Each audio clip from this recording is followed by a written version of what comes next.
시골 냄새 좀 빼고 오라니까! 여기가 어디라고 막 쳐들어와! 전국 시청률 1위. 국민 앵커로 불리던 남자가 생방송 리허설 중 자신의 어머니를 폭행한 순간입니다. 송출 사고로 그 장면은 3분 20초 동안 전국에 생중계됐어요. 카메라 앞에서는 완벽한 미소를 지었지만 카메라 뒤에서는 도시락을 들고 찾아온 66살 어머니의 뺨을 올려쳤습니다. 체면을 지키기 위해 어머니를 지워버린 남자는 결국 모든 것을 얻었습니다. 시청률, 명예, 부, 권력. 하지만 그가 몰랐던 게 하나 있었어요. 자신이 밀어낸 어머니가 진짜 누구인지를, 그리고 뺨을 맞은 어머니가 아들에게 마지막으로 건넨 하얀 봉투 안에는 무엇이 들어있을지를요. 지금부터 이야기를 시작하려고 합니다. 시작하기 전에 구독과 좋아요 부탁드려요. HM방송 스튜디오 저녁 8시 50분. 윤태경이 메인 앵커 책상에 앉았습니다. 조명이 하나둘 켜지면서 그의 얼굴을 비추기 시작했습니다. 38살 전국 시청률 1위를 기록한 남자. 8년 만에 정상에 올라 국민 아들이라 불리는 앵커였습니다. 대본을 넘기는 그의 손끝은 흔들림이 없었어요. 카메라 렌즈를 향한 시선은 안정적이었고 입가의 미소는 완벽하게 계산돼 있었죠. 오프닝 음악이 흐르고 적색 신호등이 켜졌습니다. 안녕하십니까? 오늘의 뉴스 윤태경입니다. 단정한 발음, 흔들림 없는 목소리, 화면 속 그는 완벽했습니다. 하지만 방송이 끝나고 대기실로 돌아온 그의 표정은 순식간에 식어버렸어요. 카메라 앞에 환한 미소는 온데간데 없이 사라졌죠. 복도에서 후배 기자가 다가왔습니다. 29살쯤 돼 보이는 여자 기자였어요. 선배님, 시청자 인터뷰 요청이 들어왔는데요. 어머니 얘기도 좀. 그 얘긴 하지 마. 태경의 목소리는 차갑게 식어 있었습니다. 후배는 당황하며 말을 이었어요. 하지만 휴먼 스토리로 좋을 것 같은데. 선 긋자. 그런 건 안 해. 단호한 말투였습니다. 후배 기자는 더 이상 말을 잇지 못하고 물러섰습니다. 태경은 엘리베이터 버튼을 눌렀습니다. 그의 턱선이 굳어 있었어요. 지하 주차장으로 내려온 태경은 차에 시동을 걸었습니다. 출구로 향하는 그때 정문 쪽에서 익숙한 실루엣이 보였어요. 한명숙이었습니다. 66살의 어머니는 보온 가방을 들고 방송국 입구 벤치에 앉아 있었어요. 얼마나 기다렸는지 어깨가 축 처져 있었죠. 태경은 차를 세우지 않았습니다. 오히려 속도를 높여 그녀를 스쳐 지나갔어요. 백미러에 비친 어머니의 뒷모습이 점점 작아졌습니다. 태경은 시선을 돌리며 차창을 올렸죠. 차가운 유리창이 올라가는 소리가 그의 귓가에 울렸어요. 다음 날 아침 방송국 로비. 한명숙이 다시 나타났습니다. 이번엔 손수 싼 도시락을 들고 있었어요. 파란색 보자기에 정성스럽게 쌓인 도시락이었죠. 그녀는 경비에게 말을 걸어봤지만 출입증이 없어 안으로 들어가지 못했습니다.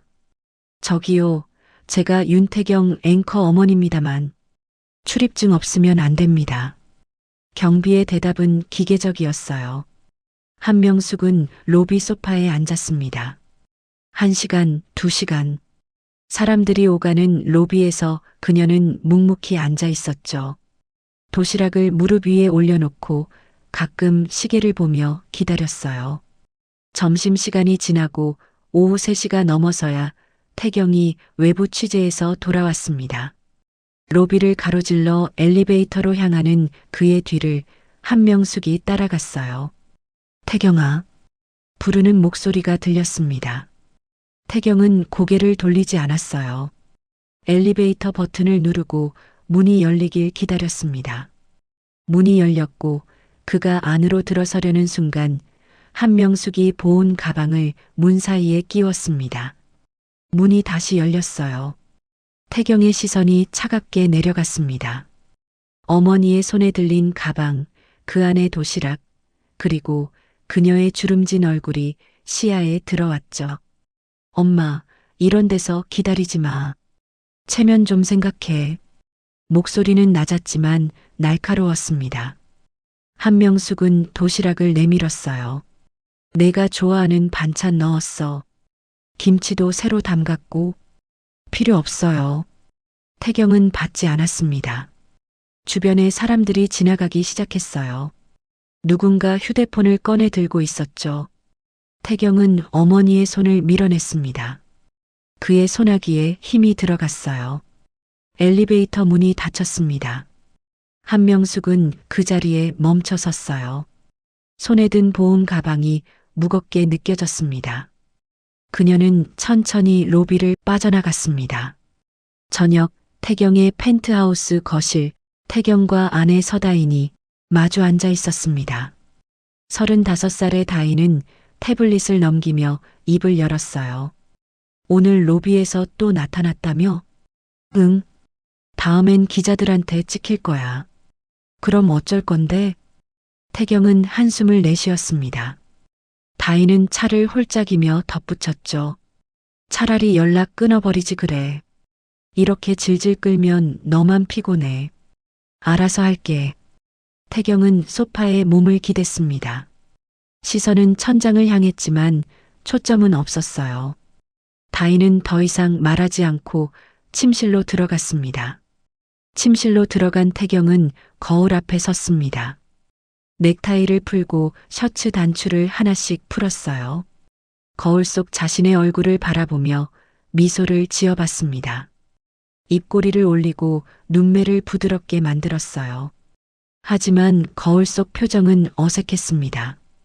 억지로 지은 미소는 금세 들통이 날 것 같았죠. 다시 한번 웃어봤습니다. 이번엔 조금 더 자연스러웠어요. 카메라 앞의 얼굴, 완벽한 국민 앵커의 얼굴, 그것만 지키면 됐습니다. 자정이 넘은 시각 휴대폰에 문자가 왔습니다. 오늘 못 봐서 아쉬웠어. 주말엔 집에 올 수 있니? 미역국 끓여놓을게. 한명숙의 문자였어요. 태경은 문자를 읽고 삭제 버튼을 눌렀습니다. 답장은 하지 않았죠. 휴대폰을 뒤집어 놓고 불을 껐어요. 어둠 속에서 그의 눈만 뜨여 있었습니다. 천장의 어둠을 응시하며 그는 생각했습니다. 내일도 카메라 앞에 서야 한다고, 완벽한 미소를 지어야 한다고, 흔들림 없는 목소리로 뉴스를 읽어야 한다고, 그것만이 그가 지킬 수 있는 전부였습니다. 금요일 저녁 7시, 펜트하우스 거실에 사람들이 하나둘 모여들기 시작했습니다.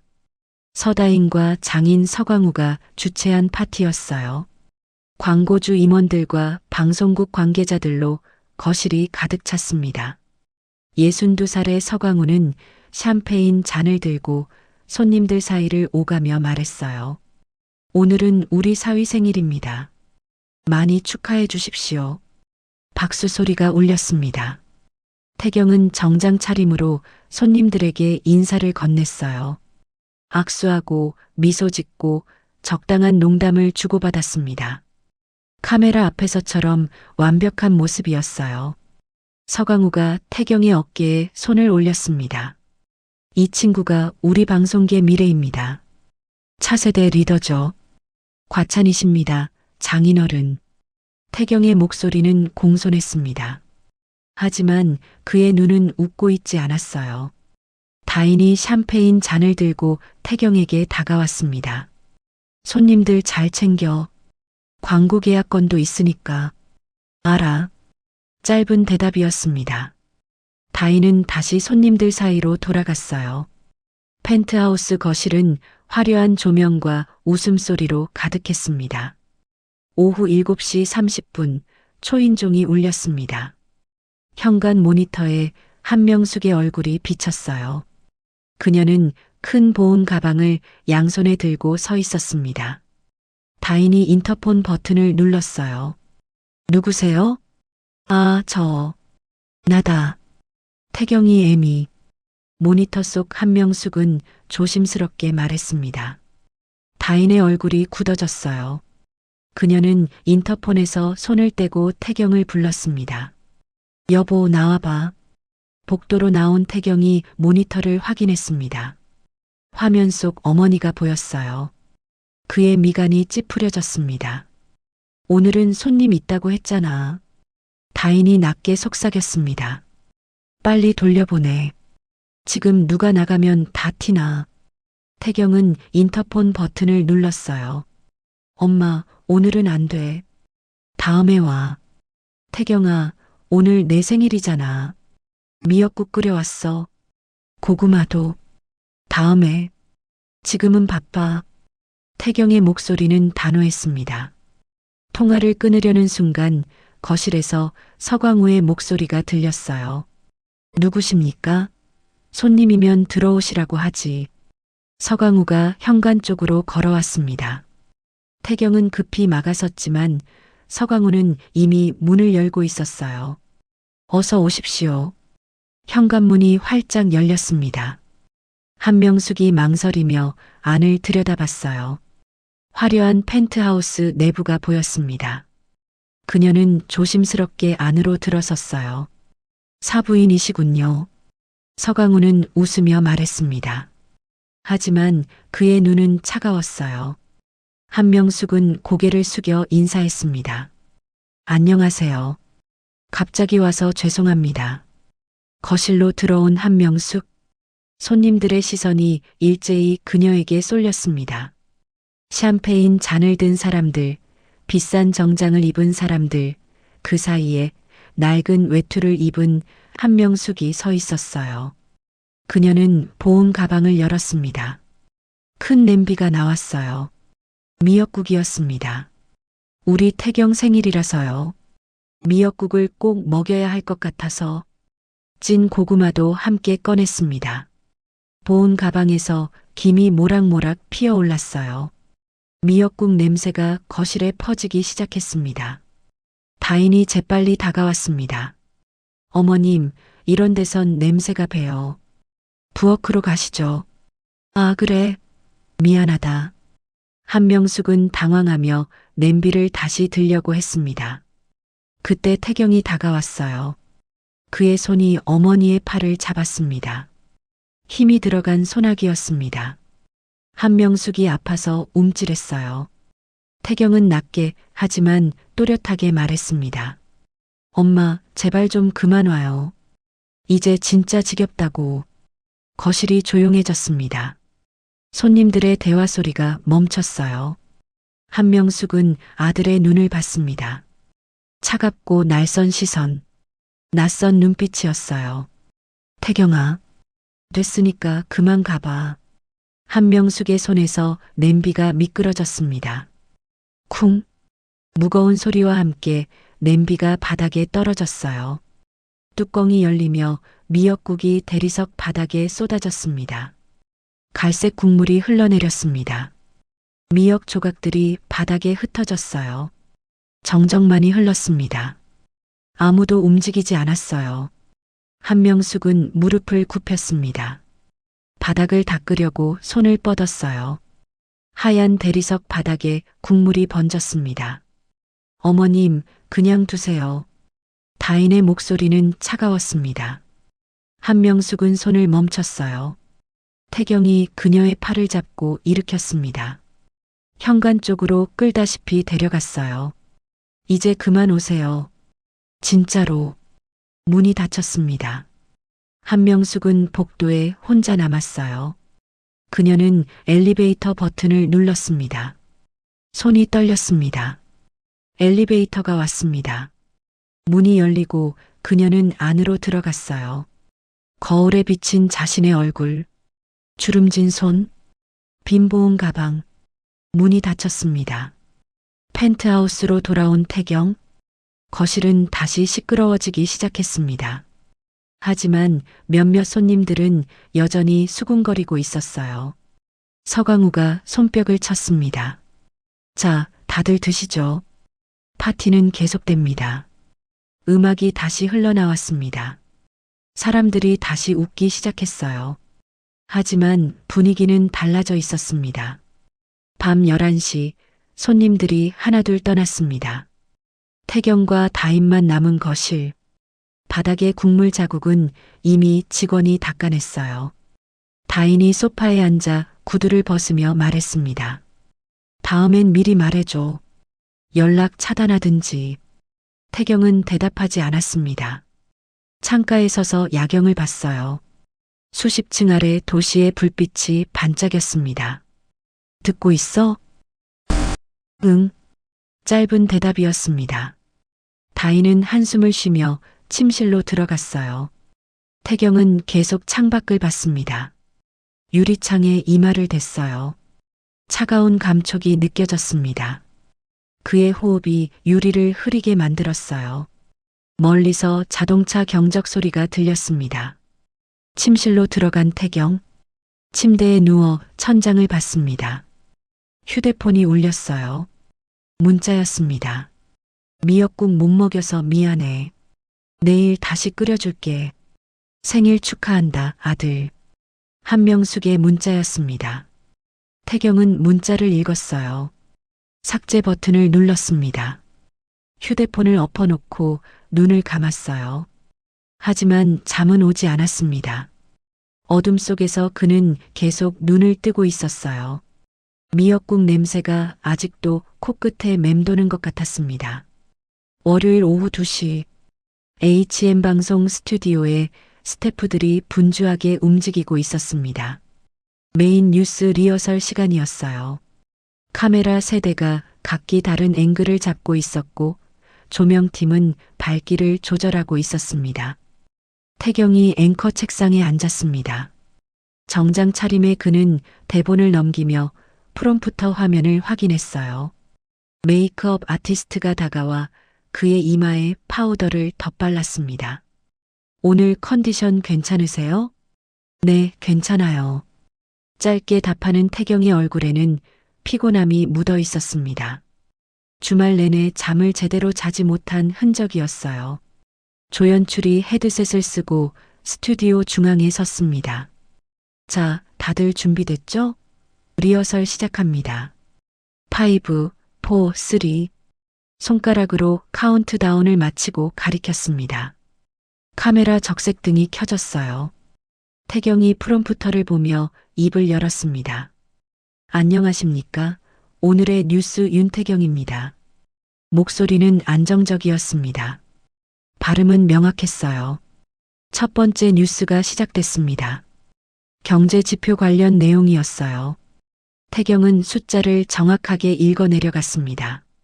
두 번째 뉴스로 넘어갔습니다. 정치 이슈였어요. 프롬프터 화면이 부드럽게 올라갔습니다. 태경의 시선이 화면을 따라갔어요. 세 번째 뉴스, 사회 기사였습니다. 태경은 적절한 표정을 지으며 뉴스를 진행했어요. 심각한 내용에는 미간을 찌푸렸고 긍정적인 소식에는 살짝 미소를 지었습니다. 그때였습니다. 객석 쪽에서 소리가 들렸어요. 태경아. 익숙한 목소리였습니다. 태경의 시선이 흔들렸어요. 프롬프터에서 눈을 떼고 객석을 봤습니다. 한명숙이 서 있었습니다.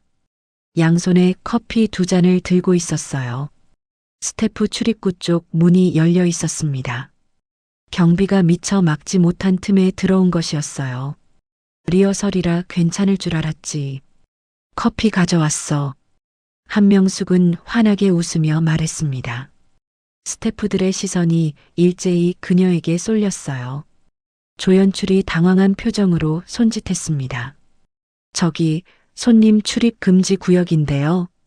부조정실에서도 모니터를 통해 상황을 보고 있었습니다. 보조 PD가 마이크에 대고 말했어요. 누가 좀 모시고 나가주세요.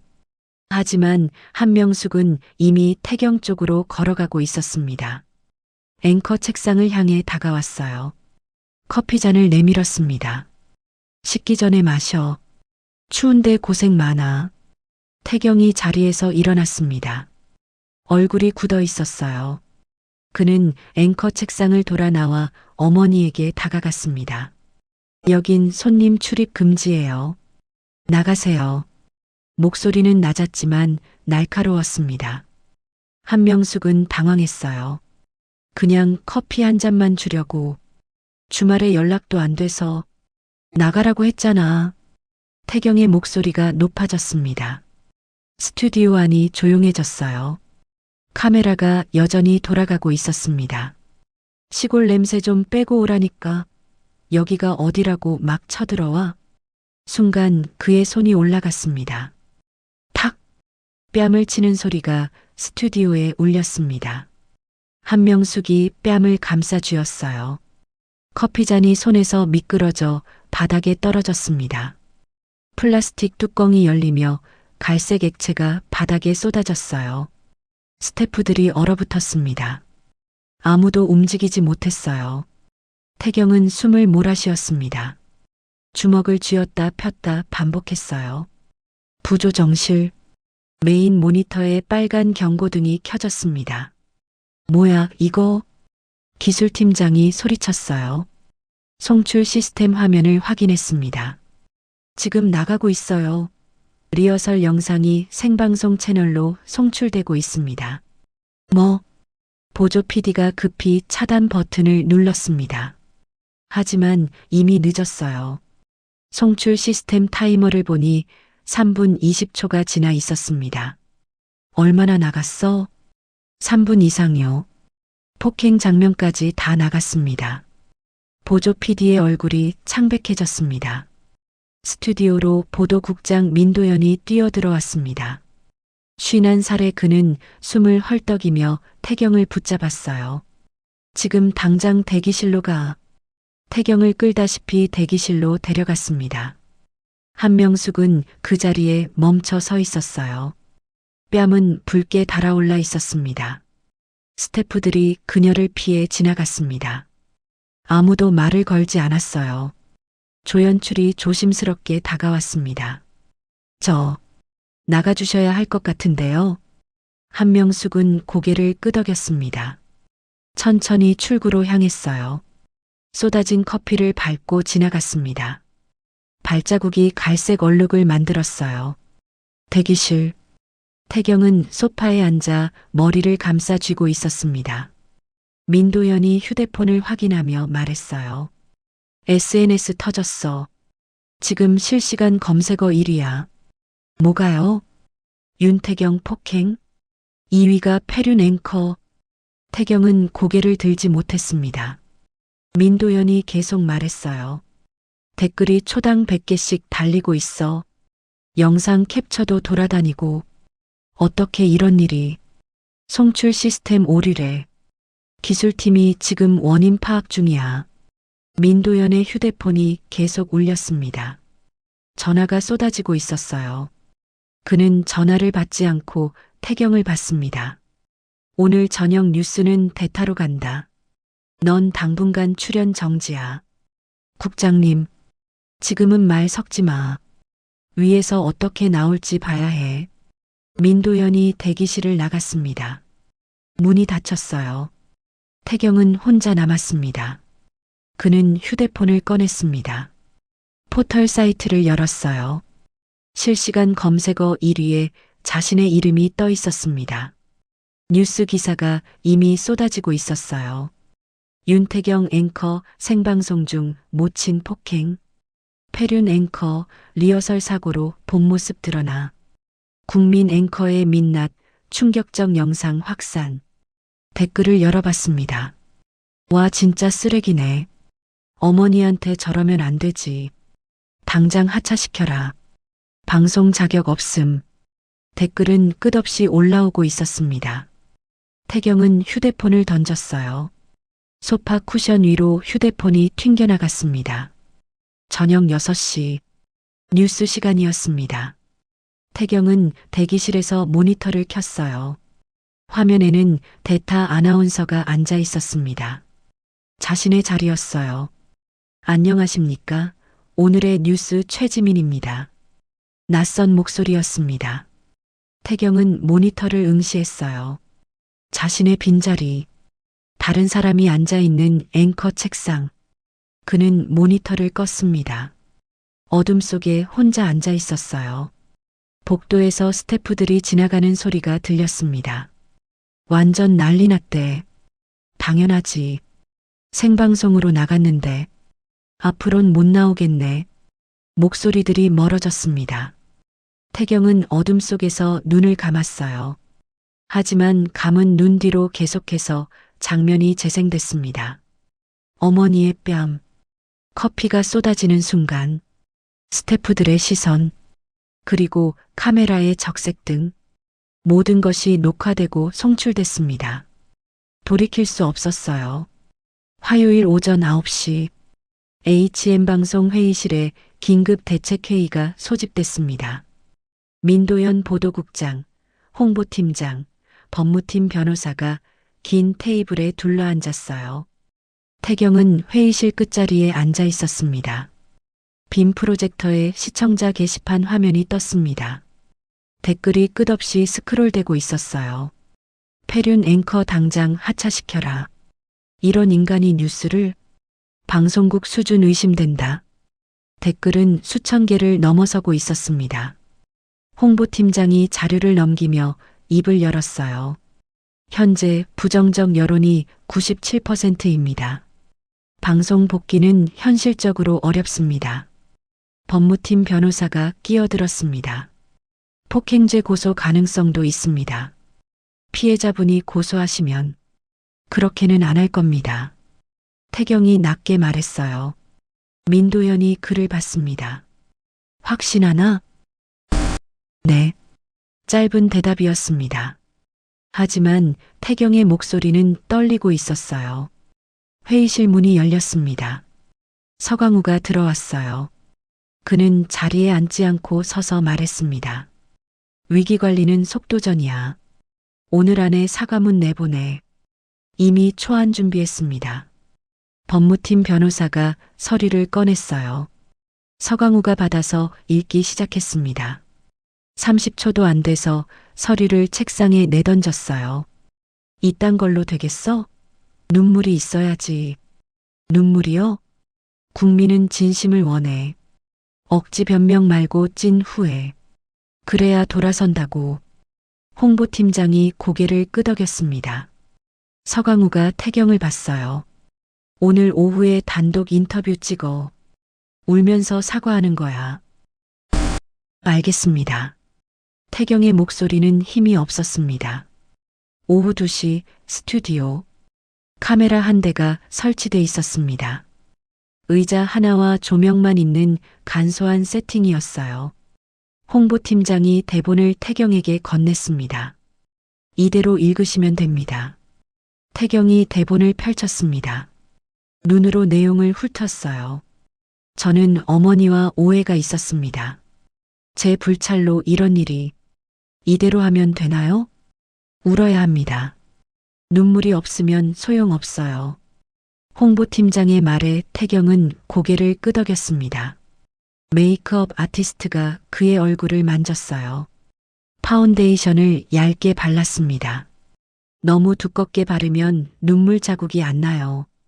촬영이 시작됐습니다. 태경이 카메라를 봤어요. 대본대로 읽기 시작했습니다. 저는 어머니와 오해가 있었습니다. 목소리는 떨렸습니다. 하지만 눈물은 나오지 않았어요. 홍보팀장이 손을 저었습니다. 컷. 다시 한번 가죠. 두 번째 테이크. 태경은 고개를 숙이고 읽었습니다. 목소리에 더 힘을 빼고 떨림을 넣었어요. 하지만 여전히 눈물은 없었습니다. 컷. 한 번 더요. 세 번째, 네 번째. 테이크가 거듭됐습니다. 홍보팀장이 안약을 꺼냈어요. 이거 좀. 됐습니다. 태경이 손을 저었습니다. 그는 눈을 감고 심호흡을 했어요. 다섯 번째 테이크에서 겨우 눈가가 촉촉해졌습니다. 오케이. 이 정도면 됩니다. 촬영이 끝났습니다. 태경은 대기실로 돌아갔어요. 거울을 봤습니다. 빨갛게 충혈된 눈. 억지로 짜낸 눈물의 흔적이었어요.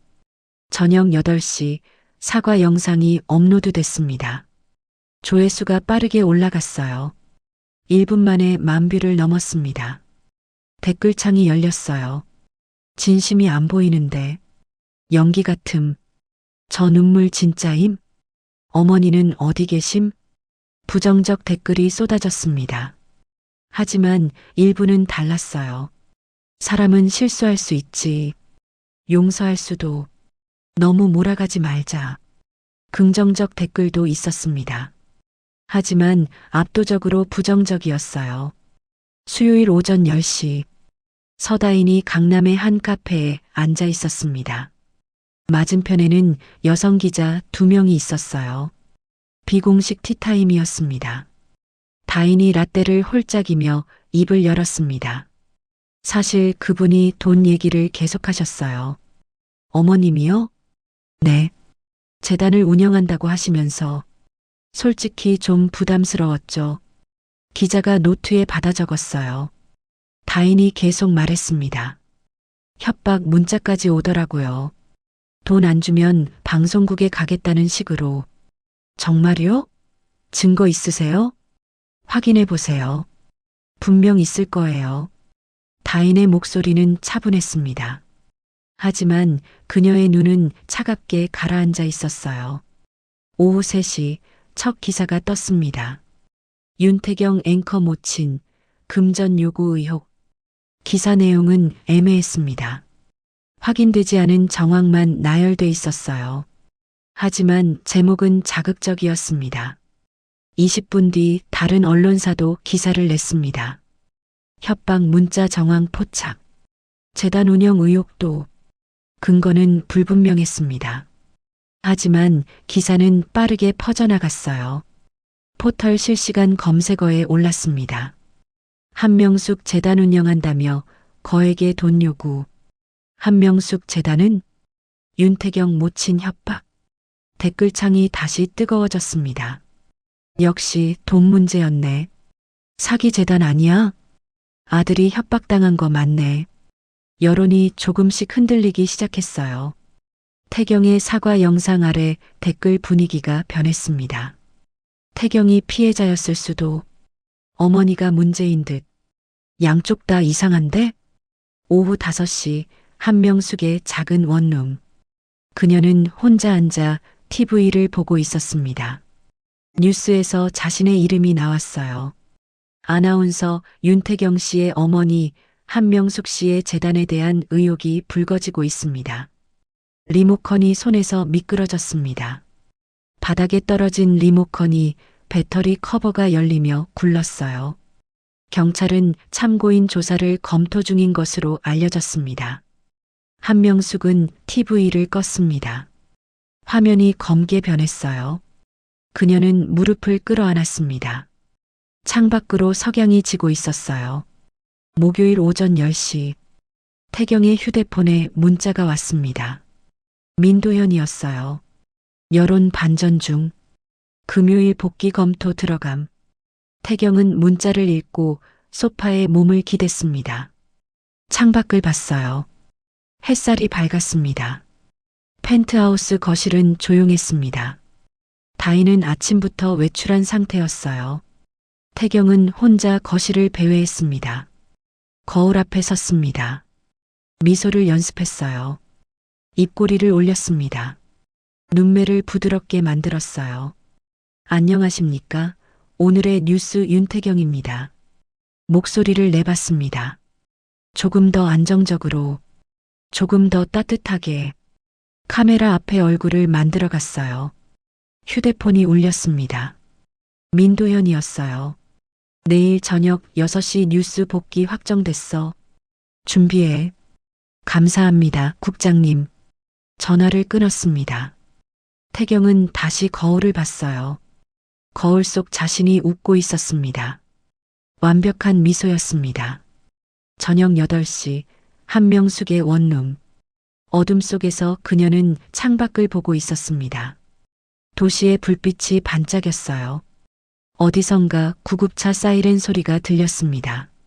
탁자 위에 휴대폰이 놓여 있었습니다. 화면이 꺼져 있었어요. 아무도 전화하지 않았습니다. 아무도 문자하지 않았어요. 그녀는 무릎을 끌어안은 채 앉아 있었습니다. 밤이 깊어가고 있었어요. 금요일 아침 8시 포털 사이트 메인 화면에 새로운 키워드가 떴습니다.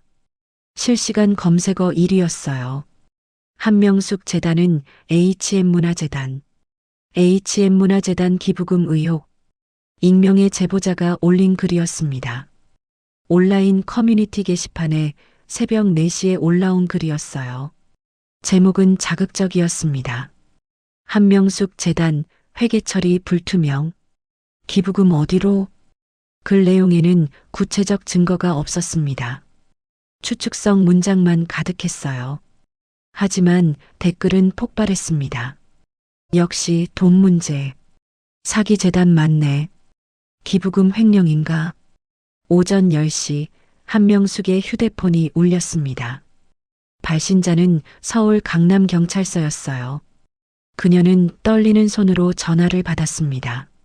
여보세요? 한명숙 씨 맞으십니까? 참고인 조사 요청드립니다. 무슨 조사요? 기부금 횡령 의혹 관련입니다. 일단 나와서 진술해 주셔야 합니다. 한명숙은 말문이 막혔습니다. 횡령이라는 단어가 귓가에 맴돌았어요. 저는 그런 적 없는데요. 일단 출석해 주십시오. 다음 주 화요일 오전 10시 가능하십니까? 네. 전화가 끊어졌습니다. 한명숙은 휴대폰을 내려다봤어요. 손이 떨리고 있었습니다. 같은 시각 HM방송 보도국. 기자들이 컴퓨터 화면을 주시하고 있었습니다. 실시간 댓글이 폭발하고 있었어요. 이거 완전 반전이네. 태경 씨 사과 영상 봤어? 댓글 분위기 바뀌었어. 모니터 화면에는 태경의 사과 영상이 떠 있었습니다. 댓글이 계속 올라오고 있었어요. 태경이 피해자였다. 어머니가 문제인 듯. 협박당한 거 아니야? 민도연이 보도국을 지나가며 만족스러운 표정을 지었습니다. 그는 사무실로 들어가 전화를 걸었어요. 장인어른 여론 돌아섰습니다. 오늘 저녁 복귀 문제 없을 것 같습니다. 점심시간 태경이 방송국 복도를 지나갔습니다. 후배 기자 2명이 복도 끝에서 걸어왔어요. 태경을 보자 고개를 숙여 인사했습니다. 선배님 고생 많으셨습니다. 응, 고마워. 태경은 짧게 답했습니다. 후배들이 지나가고 나서 다른 후배가 다가왔어요. 선배님 오늘 복귀 맞죠? 축하드려요. 아직 확정은 아니야. 아, 그래도 분위기 보니까요. 후배가 웃으며 말했습니다. 태경도 미소를 지었어요. 완벽하게 계산된 미소였습니다. 대기실로 들어간 태경. 거울 앞에 섰습니다. 넥타이를 매만지고 머리를 정돈했어요. 메이크업 아티스트가 노크하고 들어왔습니다. 준비하시죠. 네. 의자에 앉은 태경. 아티스트가 파운데이션을 바르기 시작했어요. 브러쉬가 그의 얼굴을 부드럽게 쓸었습니다. 컨디션 좋아 보이세요. 고맙습니다. 태경은 거울 속 자신을 봤습니다. 완벽한 얼굴이 만들어지고 있었어요.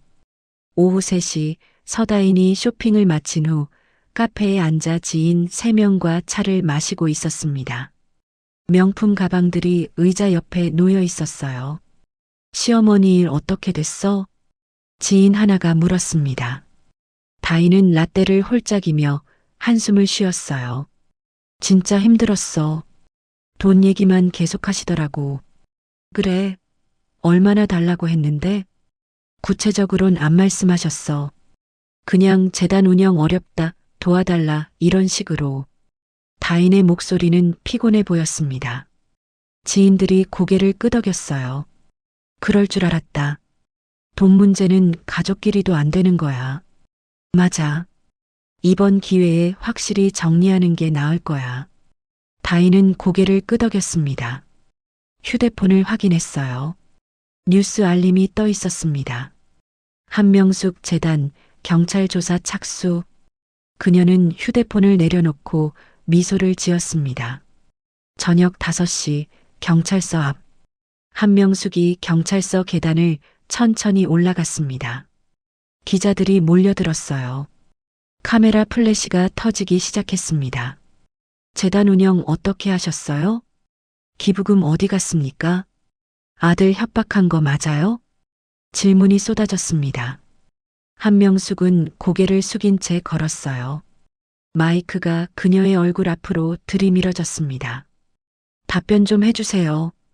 한명숙은 아무 말하지 않았습니다. 경찰서 안으로 들어갔어요. 유리문이 닫혔습니다. 조사실로 들어간 한명숙. 형사 2명이 책상 반대편에 앉아 있었습니다. 앉으십시오. 한명숙이 의자에 앉았습니다. 손을 무릎 위에 가지런히 놓았어요. HM문화재단 운영하시죠? 네, 이사장직을 맡고 있습니다. 재단 회계 관련 질문 몇 가지 하겠습니다. 형사가 서류를 펼쳤습니다. 한명숙은 조용히 고개를 끄덕였어요. 같은 시각 HM방송 스튜디오. 태경이 앵커 책상에 앉았습니다. 5초 전 카운트다운이 시작됐어요. 스태프들이 긴장한 표정으로 지켜봤습니다. 적색등이 켜졌습니다. 안녕하십니까? 오늘의 뉴스 윤태경입니다. 완벽한 미소였습니다. 안정적인 목소리, 흔들림 없는 시선, 카메라를 향한 그의 눈빛은 자신감으로 가득했어요. 첫 번째 뉴스가 시작됐습니다. 태경은 대본을 정확하게 읽어 내려갔어요. 부조정실에서 환호성이 터졌습니다. 시청률 올라가고 있어요. 보조 PD가 소리쳤습니다. 모니터에 실시간 시청률이 표시되고 있었어요. 퍼센트 숫자가 계속 올라갔습니다. 뉴스가 끝났습니다. 태경이 대기실로 돌아왔어요. 민도현이 기다리고 있었습니다. 수고했네. 최고의 복귀였어. 악수를 청했습니다. 태경이 손을 맞잡았어요. 감사합니다, 국장님. 앞으론 조심하게. 뭐든 미리 상의하고 명심하겠습니다. 민도현이 나갔습니다. 혼자 남은 태경. 소파에 앉아 휴대폰을 확인했어요. 한명숙에게서 문자는 없었습니다. 전화도 없었어요. 태경은 휴대폰을 주머니에 넣었습니다. 거울을 봤습니다. 완벽한 메이크업, 완벽한 정장, 완벽한 표정. 거울 속 자신이 웃고 있었어요. 그는 입꼬리를 더 올렸습니다. 연습된 미소, 카메라 앞의 얼굴, 지켜야 할 전부였습니다. 밤 11시 경찰서 조사가 끝났습니다. 한명숙이 경찰서를 나섰어요. 기자들은 이미 떠나고 없고 밤 공기가 차가웠어요. 버스 정류장으로 걸어갔습니다. 발걸음이 무거웠어요. 정류장 의자에 앉아 버스를 기다렸습니다. 야간 버스가 왔습니다. 그녀는 버스에 올라 뒷자리에 앉았습니다. 창밖을 봤습니다. 어두운 거리가 지나가며 네온 사인이 깜빡였습니다. 한명숙은 가방에서 전화기를 꺼냈습니다. 버스는 계속 달리고 그 버스 속에서 한명숙은 누군가와 계속 통화를 하고 있었습니다. 월요일 오전 9시 HM방송 재무팀 팀장 오지수가 컴퓨터 화면을 응시하고 있었습니다. 42살의 그녀는 분기별 광고 정산 자료를 검토하고 있었어요. 엑셀 시트를 스크롤하던 손이 멈췄습니다. 기타 수수료 230억 원. 230억 원이었습니다. 거래처 정보는 비어 있었어요. 계약서 첨부란도 공백이었습니다. 오지수는 화면을 확대했습니다. 거래 내역을 하나씩 확인했어요. 지난 2년간 6차례에 걸쳐 입금된 금액이었습니다. 이게 뭐지? 그녀는 프린트 버튼을 눌렀습니다.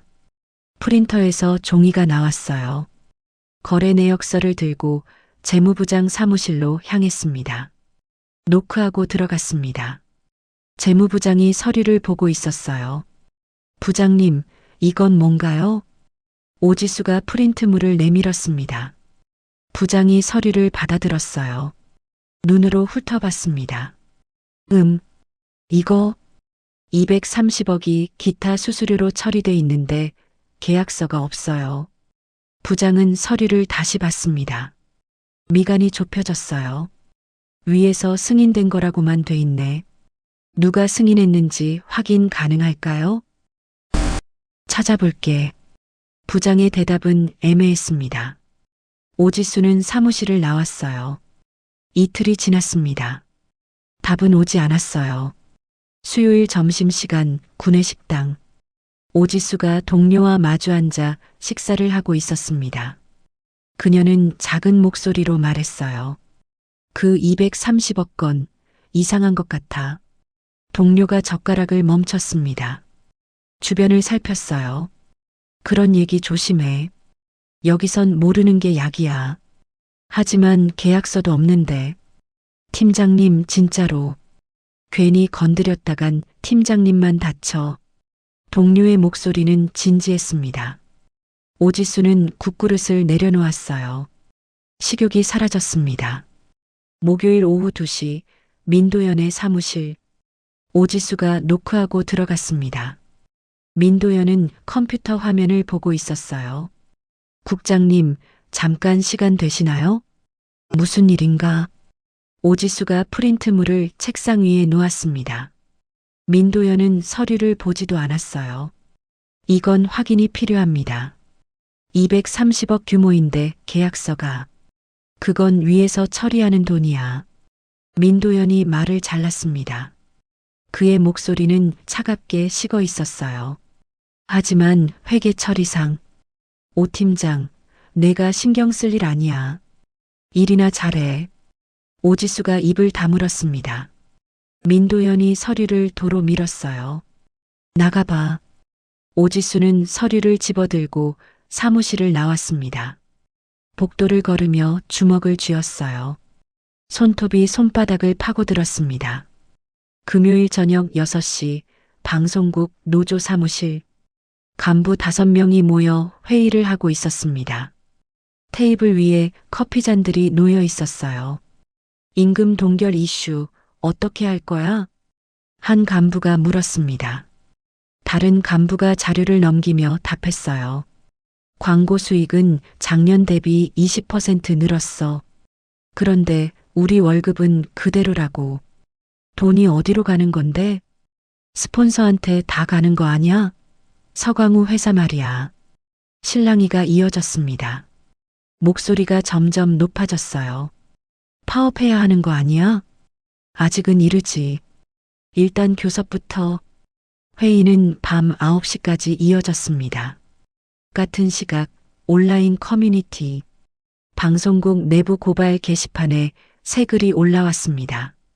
작성 시간은 밤 8시 45분이었어요. 제목 윤태경 앵커 실은 대형 광고사 사위. 내용은 추측으로 가득했습니다. 증거는 없었어요. 하지만 댓글이 빠르게 달렸습니다. 그래서 저렇게 밀어줬구나. 뒷배 있었네. 역시 돈이면 다 되는구나. 글은 빠르게 퍼져나갔습니다. 다른 커뮤니티로, SNS로, 메신저로 루머가 증식하고 있었어요. 월요일 아침 태경이 방송국 복도를 걸었습니다.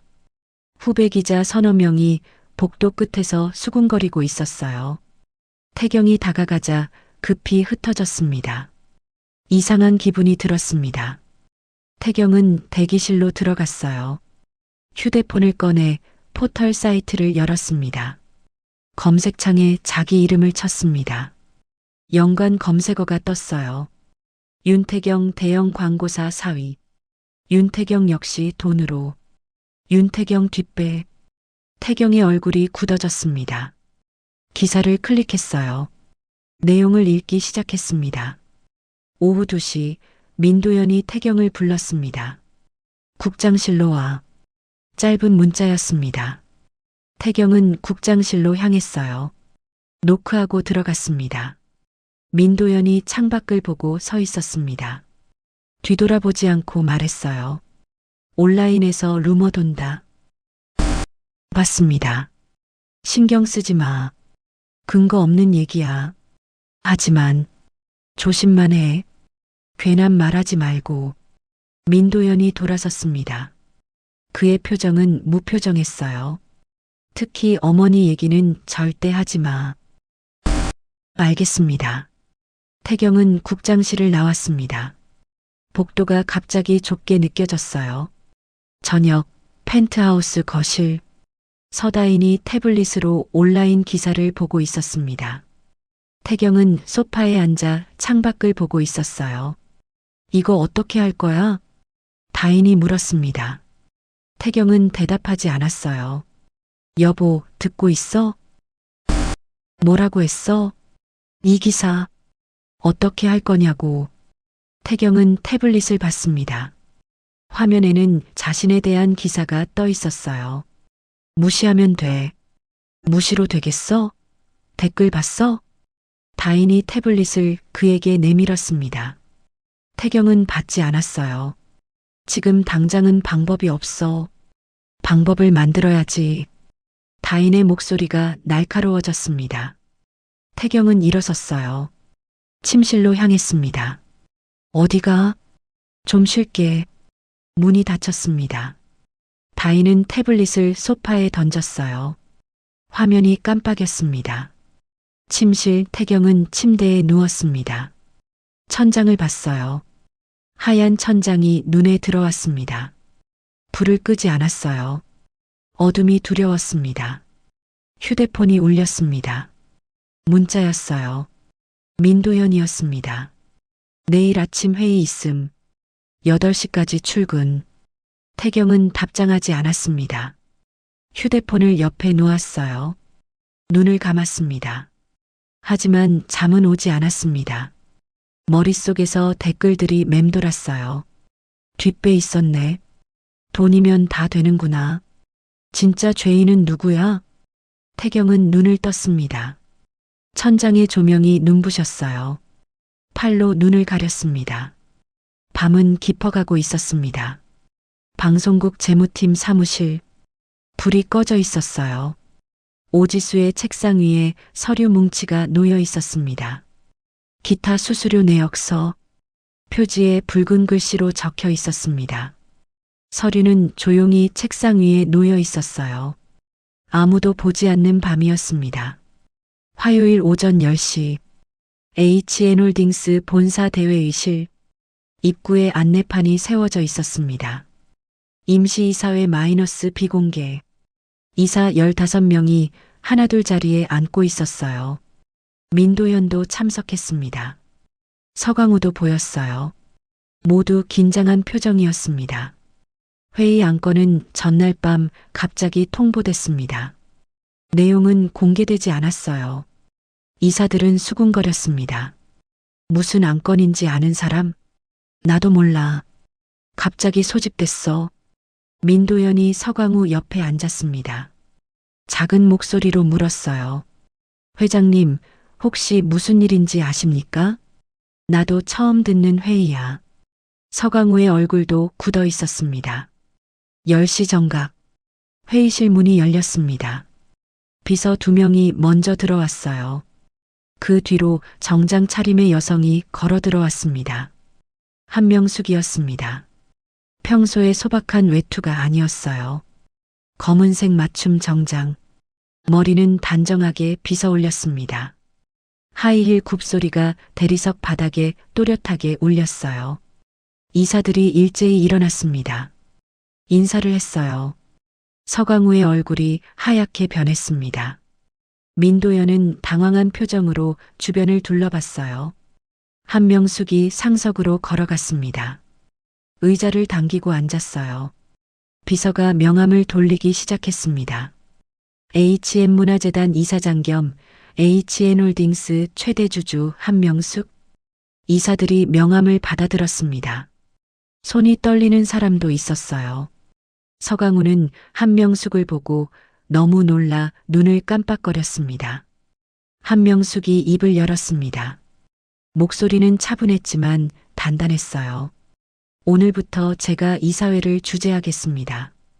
회의실이 조용해졌습니다. 아무도 말하지 못했어요. 첫 안건은 인사입니다. 비서가 프로젝터를 켰습니다. 화면에 인사 발령 명단이 떴어요. 첫 줄에 윤태경 앵커 마이너스 즉시 직무 정지. 두 번째 줄에 민도연 보도국장 마이너스 대기 발령. 세 번째 줄부터 6명의 이름이 더 있었습니다. 민도연이 손을 들었습니다. 목소리가 떨렸어요. 이사장님, 이건 너무 급작스럽습니다. 절차상 급작스럽다고요? 한명숙이 글을 봤습니다. 시선이 차갑게 가라앉아 있었어요. 2년 동안 리베이트 받으면서는 안 급작스러웠나요? 민도연의 입이 다물어졌습니다. 얼굴이 창백해졌어요. 방통위에 이미 신고 들어갔습니다. 감사 시작됐어요. 한명숙의 말에 회의실이 술렁였습니다. 이사들이 서로를 봤어요. 서강우가 일어섰습니다. 이사장님, 이건 절차상 문제가 있습니다. 이사회 의결도 없이 앉으시죠. 한명숙의 목소리는 낮았습니다. 하지만 힘이 있었어요. 서 회장님, 절차는 제가 더 잘 압니다. 법무팀이 이미 검토했어요. 서강우는 입을 다물었습니다. 주먹을 쥐며 자리에 앉았어요. 한명숙이 계속 말했습니다. 두 번째 안건, 광고계약 재검토. 화면이 바뀌었습니다. 거래 내역서가 떴어요. 230억 원 규모의 불법 리베이트 건을 감사합니다. 해당 임직원 즉시 대기 발령. 화면에 명단이 떴습니다. 민도연의 이름이 있었어요. 서강우의 회사명도 있었습니다. 서강우 회장님, 광고사와의 모든 계약은 오늘부로 해지합니다. 서강우가 벌떡 일어섰습니다. 이건 일방적 계약 파기입니다. 소송 걸겠습니다. 그러시죠. 한명숙은 동요하지 않았습니다. 법원에서 봅시다. 증거는 충분히 있으니까요. 서강우는 더 이상 말하지 못했습니다. 이를 갈며 앉았어요. 이사 한 명이 조심스럽게 손을 들었습니다. 이사장님, 윤태경 앵커는 이사장님 아드님 아닙니까? 한명숙이 고개를 끄덕였습니다. 맞습니다. 제 아들입니다. 회의실이 숨을 죽였습니다. 하지만 오늘부터 이 회사의 직원일 뿐입니다. 그리고 지금은 정직 대상자예요. 냉정한 목소리였습니다. 감정이 섞이지 않았어요. 다른 질문 있으신가요? 아무도 손을 들지 않았습니다. 없으시면 표결하겠습니다. 찬성하시는 분? 이사들이 하나둘 손을 들었습니다. 15명 중 13명이 손을 들었어요. 서강우와 민도연만 손을 들지 않았습니다. 가결됐습니다. 회의 종료하겠습니다. 한명숙이 일어섰습니다. 비서들이 서류를 정리했어요. 회의실 밖 복도. 태경이 벽에 기대 서 있었습니다. 국장실에서 급히 오라는 연락을 받았어요. 하지만 회의실에는 들어가지 못했습니다. 회의실 문이 열렸습니다. 민도연이 먼저 나왔어요. 얼굴이 창백했습니다. 태경을 스쳐 지나갔어요. 아무 말도 하지 않았습니다. 다른 이사들도 하나둘 나왔습니다. 서강우도 나왔어요. 태경을 보더니 고개를 돌렸습니다. 마지막으로 한명숙이 나왔습니다. 태경과 눈이 마주쳤습니다. 그녀는 멈춰 섰어요. 태경은 깜짝 놀라 움직이지 못했습니다. 회의실 안으로 들어오세요. 한명숙의 목소리는 차가웠습니다. 태경은 천천히 회의실로 들어갔어요. 한명숙이 뒤따라 들어왔습니다. 아니, 엄마가 어떻게... 회의실 문이 닫혔습니다. 둘만 남았어요. 한명숙이 상석에 섰습니다. 태경은 입구 쪽에 서 있었어요. 윤태경 앵커. 한명숙이 말했습니다. 윤태경이 아니라 윤태경 앵커였습니다. 오늘부로 마이크 내려놓으세요. 태경의 몸이 얼어붙었습니다. 한명숙을 보자마자 입술이 떨렸어요. 내가 여기 이사장입니다. 인사팀 가서 절차 밟으세요. 엄마. 아니, 이사장님. 태경의 목소리가 갈라졌습니다. 한명숙은 표정 변화가 없었어요. 더 할 말 없으면 나가보세요. 태경은 그 자리에 멈춰 섰습니다. 다리에 힘이 풀렸어요. 하지만 그는 고개를 숙이고 회의실을 나갔습니다. 복도를 걸으며 벽에 손을 짚었습니다. 숨이 가빠졌어요. 엘리베이터 버튼을 눌렀습니다. 엘리베이터가 왔습니다. 문이 열렸어요. 태경은 안으로 들어갔습니다. 거울에 비친 자신의 얼굴. 창백하고 떨리고 있었어요. 1층에 내렸습니다. 로비를 빠져나갔어요. 밖은 햇살이 밝았습니다. 태경은 걸었습니다. 어디로 가는지도 모르고 계속 걸었어요. 회의실 한명숙은 혼자 남아 창밖을 보고 있었습니다. 도시의 빌딩들이 보였어요. 하늘은 맑았습니다. 그녀는 손을 창문에 댔어요. 차가운 유리 감촉이 느껴졌습니다. 비서가 노크하고 들어왔습니다. 이사장님, 다음 일정 있으십니다. 알겠습니다. 한명숙이 돌아섰습니다. 가방을 들고 회의실을 나갔어요. 구두 소리만 복도에 울렸습니다. 수요일 오전 10시 HM방송 기자회견장이 기자들로 가득 찼습니다. 카메라가 20대 넘게 설치돼 있었어요. 플래시가 쉴 새 없이 터졌습니다. 단상에 오지수가 올라왔습니다. 그녀 옆에는 법무팀 변호사와 외부 감사인이 앉았어요. 테이블 위에 두꺼운 서류 뭉치가 쌓여 있었습니다. 오지수가 마이크 앞에 앉았습니다. 물 한 모금을 마시고 입을 열었어요. 지난 2년간 HM방송과 서광우 광고사 간 불법 거래 내역을 공개하겠습니다. 첫 장을 넘겼습니다. 기자들이 받아 적기 시작했어요. 총 230억 원 규모의 리베이트가 오간 것으로 확인됐습니다. 계약서 없이 기타 수수료 명목으로 처리됐어요. 빔 프로젝터 화면에 거래 내역이 떴습니다. 날짜, 금액, 계좌번호가 선명하게 보였어요. 첫 거래는 2023년 3월입니다. 35억 원이 이체됐어요. 오지수가 화면을 넘겼습니다. 이후 6개월마다 비슷한 금액이 이체됐습니다. 마지막 거래는 올해 9월이에요. 기자 한 명이 손을 들었습니다. 받은 쪽 계좌는 누구 명의입니까?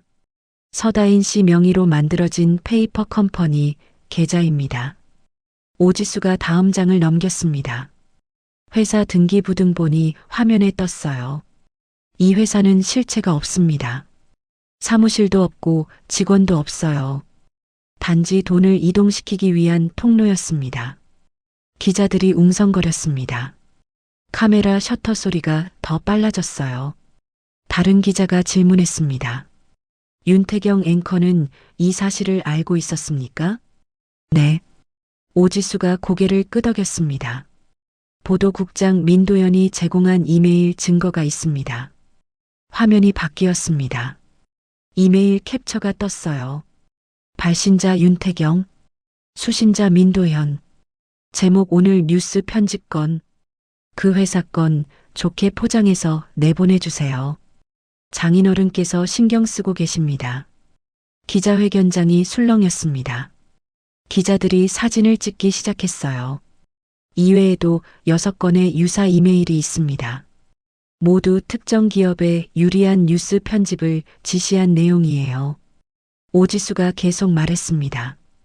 오후 2시 방송통신위원회 조사관 10명이 회의실에 모였습니다. 테이블 위에 오지수가 제공한 자료가 펼쳐져 있었어요. 즉시 조사팀 구성합니다. 팀장이 말했습니다. HM방송 본사 압수수색 영장 신청하세요. 1시간 뒤 영장이 발부됐습니다. 오후 4시 HM방송 본사 로비. 조사관들이 들어왔습니다. 회계 자료 압수 영장을 제시했어요. 직원들이 복도에 나와 지켜봤습니다. 서버실이 봉인되고 노란색 테이프가 문에 붙었어요. 재무팀 사무실에서 박스 여러 개가 나왔습니다. 아무도 말하지 않았습니다. 긴장감이 흘렀어요.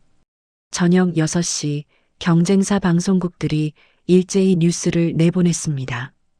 국민 앵커의 추락, HM방송 비리 의혹 확산. 자막이 화면을 채웠습니다. 인터뷰이들이 말했어요. 충격적입니다. 믿었던 앵커인데 방송 공정성이 완전히 무너진 거죠. 포털 사이트 댓글창이 폭발했습니다. 사기꾼이었네. 언론인 자격 없어. 당장 퇴출시켜라. 실시간 검색어 상위 10개 중 8개가 관련 키워드였어요. 목요일 오전 10시 HM방송 인사위원회. 한명숙이 회의실에 앉아 있었습니다. 법무팀장이 안건을 설명했어요. 징계 수위 결정권입니다. 서류를 펼쳤습니다. 윤태경 앵커 무기한 정직 처분이 적절하다고 봅니다. 민도연 보도국장은요? 한명숙이 물었습니다. 파면이 타당합니다. 서광우 회사와의 계약은 전면 해지. 이미 통보했습니다. 한명숙이 서류를 받아들었습니다. 하나씩 읽어내려갔어요. 펜을 꺼냈습니다. 결제 서명을 했습니다. 또박또박 이름을 썼어요. 진행하세요. 오후 3시 태경에게 등기 우편이 도착했습니다. 펜트하우스 현관 우편함에 꽂혀 있었어요. 태경이 우편물을 꺼냈습니다. 발신자는 HM방송 인사팀이었어요. 뜯어봤습니다. 정직 통보서가 나왔어요. 편파보도 및 이해충돌 행위로 인한 무기한 정직 처분. 아래에는 한명숙의 서명이 있었습니다. 태경은 종이를 구겼습니다. 벽에 기댔어요. 무릎에 힘이 풀리고 바닥에 주저앉았어요. 구겨진 통보서가 손에 쥐어져 있었습니다. 같은 시각 서광우의 광고회사 사무실. 직원들이 짐을 싸고 있었습니다. 박스가 복도에 줄지어 놓여 있었어요. 회사 계좌 동결됐대요. 급여 지급은요? 다음 달 안 나온대. 직원들이 수군거렸습니다. 하나둘 짐을 들고 나갔어요. 사장실, 서광우는 혼자 앉아 있었습니다. 책상 위 가족 사진을 봤어요. 사진 속에서 다인이 웃고 있었습니다. 그는 사진 액자를 집어들었어요. 한참을 바라보다가 서랍에 액자를 넣고 서랍을 닫았어요. 저녁 8시 민도연의 아파트. 그는 거실 소파에 앉아 있었습니다. TV는 켜져 있었지만 소리는 꺼놨어요. 뉴스 자막만 흘러갔습니다. HM방송 보도국장 파면. 검찰 수사 착수. 휴대폰이 울렸습니다. 모르는 번호였어요. 받지 않았습니다. 다시 울렸어요. 또 다른 번호였습니다. 민도연은 휴대폰을 끄고 소파에 던졌습니다. 밤 10시 한명숙의 사무실. 그녀는 책상에 앉아 서류를 검토하고 있었습니다. 조명은 책상 스탠드만 켜져 있었어요. 노크 소리가 들렸습니다. 비서가 들어왔어요. 이사장님, 퇴근하시겠습니까? 조금만 더 있을게요. 너무 무리하지 마세요. 비서가 나갔습니다. 문이 닫혔어요. 한명숙은 펜을 내려놓았습니다. 창밖을 봤어요. 도시의 불빛이 반짝였습니다. 그녀는 가방에서 낡은 사진 한 장을 꺼냈습니다. 어린 태경이 웃고 있는 사진이었어요. 초등학교 입학식 날이었습니다. 사진을 한참 바라봤습니다. 손가락으로 사진 속 태경의 얼굴을 쓸어내렸어요. 사진을 다시 가방에 넣고 사무실을 나갔습니다. 금요일 아침 8시 펜트하우스 거실에 캐리어가 놓여 있었습니다. 검은색 대형 캐리어 2개였어요. 서다인이 선글라스를 쓰고 현관으로 나왔습니다. 코트를 걸치고 있었어요. 뒤에서 태경이 침실에서 나왔습니다. 부스스한 머리, 구겨진 티셔츠, 며칠째 씻지 않은 얼굴이었어요. 어디가? 태경의 목소리는 쉬어 있었습니다. 다인이 캐리어 손잡이를 잡았어요. 프랑스. 한동안 안 돌아올 거야. 너 때문에 우리 집도 망했어. 다인아. 태경이 그녀에게 다가갔습니다. 손을 뻗었어요. 다인이 손을 뿌리쳤습니다. 건드리지 마. 이혼 서류 변호사가 보낼 거야. 이혼은 아니잖아. 이건 일시적인 거고. 일시적? 내 인생 끝난 거 몰라? 다인의 목소리는 차갑게 식어 있었습니다. 서명만 해. 위자료는 포기할게. 그냥 깨끗하게 정리하자고. 현관문이 열렸습니다. 다인이 캐리어를 끌고 나갔어요. 뒤돌아보지 않았습니다. 문이 닫혔습니다. 태경은 그 자리에 멈춰 섰습니다. 텅 빈 거실, 소파와 테이블만 남아있고 다인의 물건들은 모두 사라졌습니다. 그는 소파에 주저앉아 머리를 감싸 쥐었어요. 월요일 오후 2시 부동산 중개인이 펜트하우스에 왔습니다. 압류 통지서 전달하러 왔습니다. 중개인이 서류를 내밀자 태경이 서류를 받아들었습니다. 서강우 명의 대출금 연체, 압류 처분. 제 집인데요. 연대보증인이 선생님이십니다. 2달 내로 퇴거하셔야 해요. 중개인이 아파트 내부를 둘러봤습니다. 사진을 찍기 시작했어요. 여기 가구들도 전부 담보로 잡힙니다.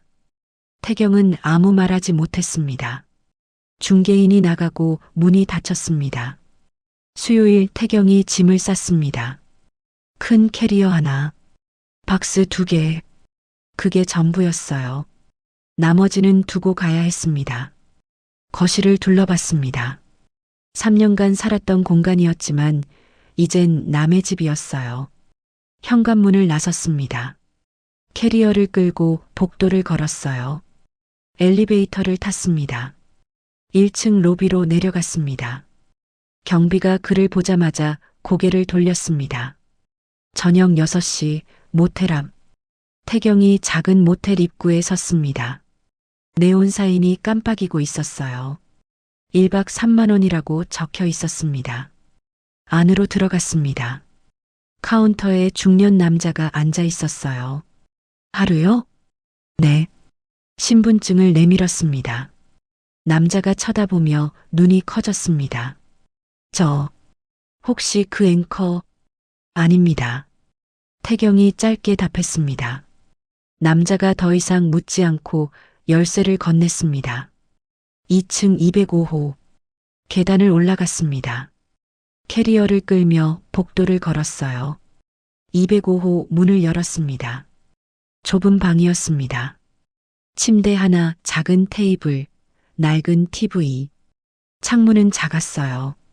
캐리어를 침대 옆에 놓고 침대에 앉았어요. 스프링이 삐걱거렸습니다. 창밖을 봤습니다. 네온 사인이 방 안을 물들이고 있었어요. 목요일 오전 태경이 구직 사이트를 검색했습니다. 노트북을 열고 채용 공고를 봤어요. 방송사도 언론사도 없었어요. 경력, 방송 앵커를 지웠습니다. 다시 검색했어요. 결과가 몇 개 나왔습니다. 영업직 사원 모집, 고객센터 상담원, 배달기사. 태경은 노트북을 닫고 침대에 누워 천장을 봤습니다. 휴대폰을 확인해 보았지만 부재중 전화 0건, 문자 0건, 연락 온 곳은 아무데도 없었습니다. 금요일 오후 방송국 앞. 태경이 정문을 바라보고 서 있었습니다. 출입증은 이미 반납해서 안으로 들어갈 수 없었습니다. 후배 기자가 나왔습니다. 여자 기자가 태경을 봤습니다. 잠시 멈칫했지만 고개를 돌렸어요. 다른 쪽으로 걸어갔습니다. 지민아. 태경이 불렀습니다. 후배가 걸음을 멈췄어요. 뒤돌아보지 않았습니다. 선배, 이제 그만 버티세요. 후배의 목소리는 차갑게 식어 있었습니다. 여기 오지 마세요. 민폐예요. 후배가 걸어갔습니다. 태경은 그 자리에 섰어요. 발이 떨어지지 않았습니다.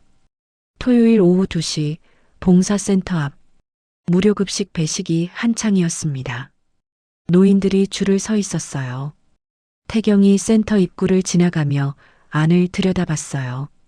한명숙이 앞치마를 두르고 밥을 퍼주고 있었습니다. 노인 한 명에게 식판을 건넸어요. 따뜻하게 드세요. 국 더 드릴까요? 환한 미소였습니다.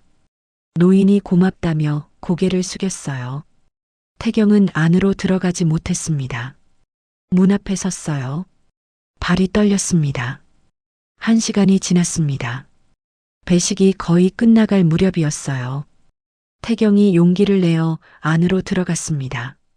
한명숙이 테이블을 닦고 있었어요. 엄마. 작은 목소리였습니다. 한명숙이 고개를 들어 태경을 봤습니다. 표정 변화가 없었습니다.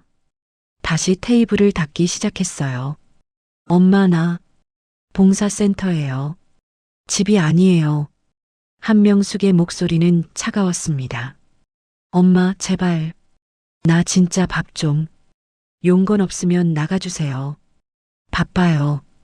한명숙이 행주를 들고 다른 테이블로 갔습니다. 태경이 따라갔어요. 엄마.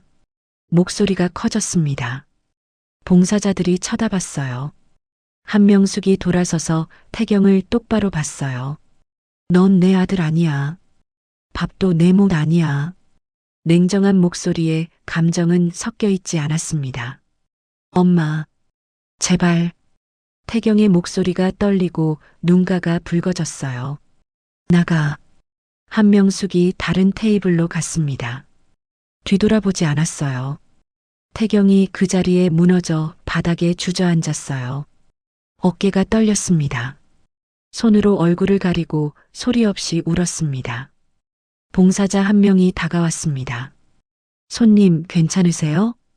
태경은 고개를 저었습니다. 일어나려 했지만 다리에 힘이 없었어요.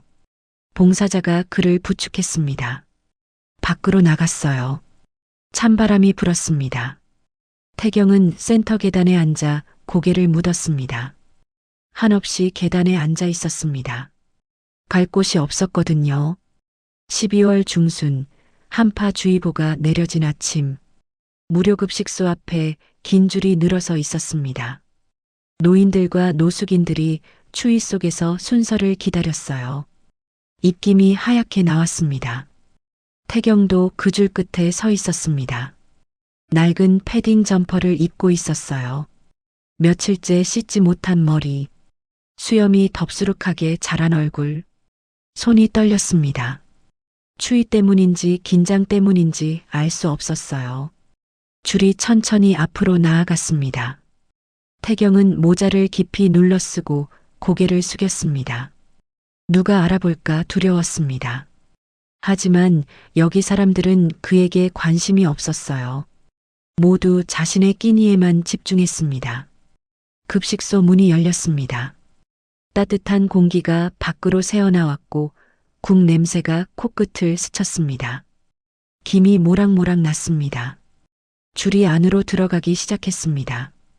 태경도 천천히 따라 들어가 식판을 받았습니다. 플라스틱 식판을 손에 쥐고 배식대 앞으로 나아갔어요. 한명숙이 앞치마를 두르고 서 있었습니다. 국자로 국을 떴습니다. 밥을 푸고 반찬을 올렸어요.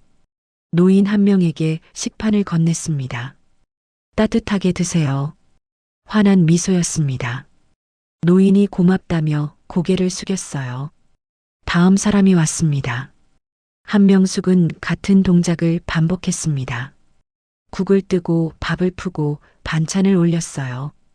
태경의 차례가 왔습니다. 그는 식판을 내밀었습니다. 고개를 들지 못했어요. 한명숙의 손이 멈췄습니다. 국자를 내려놓고 태경을 봤습니다. 태경은 고개를 들지 못하고 서 있었습니다. 손이 떨리며 식판이 흔들렸습니다. 한명숙은 국을 뜨지 않았습니다. 밥도 푸지 않았어요. 그녀는 카운터 아래에서 흰 봉투 하나를 꺼냈습니다. 태경의 식판 위에 올렸어요. 이게 내가 먹을 밥이다. 차가운 목소리였습니다. 감정이 섞이지 않았어요. 태경이 봉투를 받습니다. 손이 떨리며 봉투를 집어들었어요. 엄마, 이게 뭐? 다음 분. 한명숙이 다음 사람을 봤습니다. 국을 뜨기 시작했어요. 태경은 그 자리에 멈춰 섰습니다. 뒤에서 누군가 재촉했어요. 앞으로 가세요. 막히잖아요. 태경이 비틀거리며 옆으로 비켜섰습니다. 배식대를 지나 구석으로 갔어요. 손이 떨리며 봉투를 열었습니다. 안에는 서류가 들어 있었습니다. 고발장 사본이었어요. 경찰서 접수 도장이 선명하게 찍혀 있었습니다. 피고발인 윤태경, 혐의 명예훼손, 위증교사, 업무방해. 태경의 손에서 봉투가 미끄러졌습니다. 바닥에 떨어지며 서류가 흩어졌습니다. 엄마. 목소리가 떨렸습니다. 태경은 배식대로 돌아갔어요. 한명숙은 계속 다른 사람들에게 국을 떠주고 있었습니다. 엄마, 이게 무슨...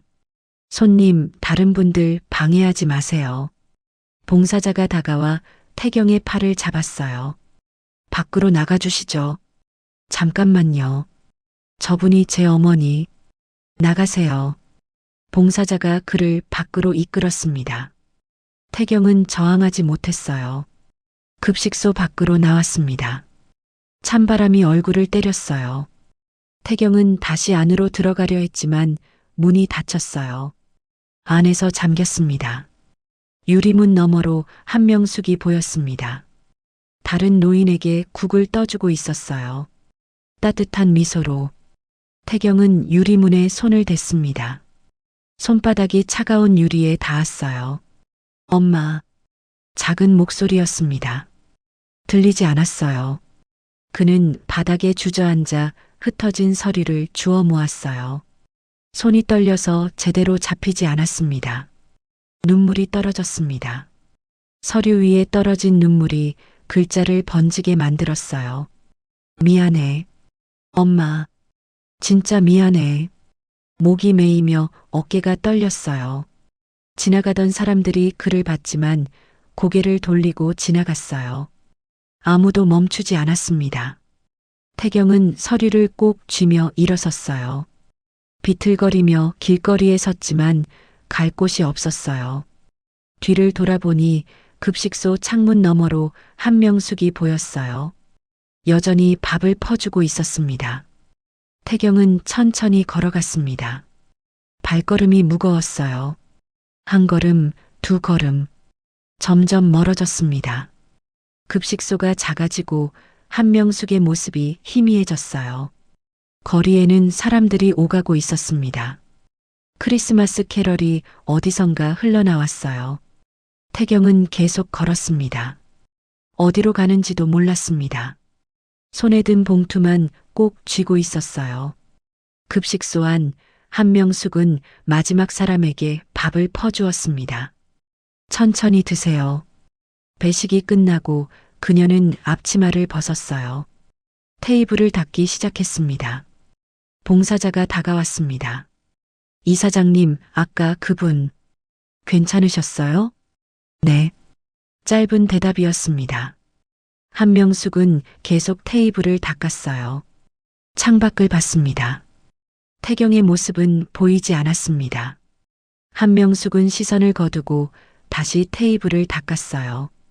저녁이 되어 급식소 문을 닫고 한명숙이 마지막으로 나왔습니다. 버스 정류장으로 걸어갔습니다. 발걸음은 느렸지만 흔들리지 않았어요. 버스가 왔습니다. 뒷자리에 앉아 창밖을 봤습니다. 한명숙은 가방에서 낡은 사진 한 장을 꺼냈습니다. 어린 태경이 웃고 있는 사진이었어요. 한참을 바라봤습니다. 손가락으로 사진을 쓸어내렸어요. 사진을 다시 가방에 넣었습니다. 밤하늘의 별을 바라보며 명숙은 버스 안에서 들려오는 라디오 소리에 귀 기울입니다. 사람의 가치는 직업이 아니라 태도에 있습니다. 완벽해 보이던 마이크 뒤의 미소는 결국 거짓이었고 초라해 보이던 도시락 속 정성만이 진실이었습니다.